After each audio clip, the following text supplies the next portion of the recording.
السلام علیکم دوستو، پاکستان اور انڈیا دونوں نے ایک ہی دن انگریزوں سے آزادی حاصل کی اور دونوں ملک ایک ہی دن آزاد ہوئے، مگر سوال یہ ہے کہ دونوں ممالک مختلف دن یوم آزادی کیوں مناتے ہیں؟ پاکستان ہر سال 14 اگست کو یوم آزادی مناتا ہے اور انڈیا 15 اگست کو یوم آزادی مناتا ہے۔ اس سوال کا بہت ہی دلچسپ جواب ہے، وہ یہ ہے کہ انگریزوں نے دونوں ممالک کو اپنی پاور ٹرانسفر کی تھی۔ 1947 میں جب یہ طاقت منتقل ہو رہی تھی تو اس کے لیے ایک تقریب کا انعقاد کیا گیا۔ 15 اگست کی رات کو دونوں ممالک آزاد ہوئے تھے اور باقاعدہ دستخط ہوئے تھے اور پاور ٹرانسفر کی گئی تھی۔ پاکستان اور انڈیا دونوں میں یہ تقریب علیحدہ منعقد کی گئی۔ لارڈ ماؤنٹ بیٹن نے ان دونوں تقاریب میں حصہ لینا تھا، اسی لیے لارڈ ماؤنٹ بیٹن پہلے پاکستان آئے اور انہوں نے اس تقریب میں حصہ لیا جو کہ پہلے منعقد کی گئی تھی۔ اس طرح پاکستان پہلے آزاد ہوا اور پھر اس کے بعد لارڈ ماؤنٹ بیٹن انڈیا کی تقریب میں گئے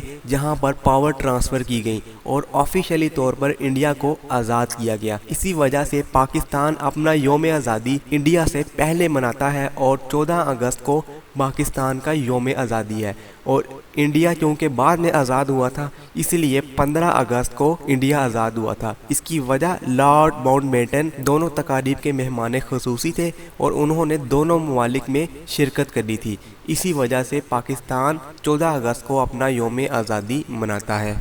دوستو، اگر آپ کو یہ ویڈیو پسند آئے تو چینل کو سبسکرائب کریں اور اس ویڈیو کو لائک ضرور کریں۔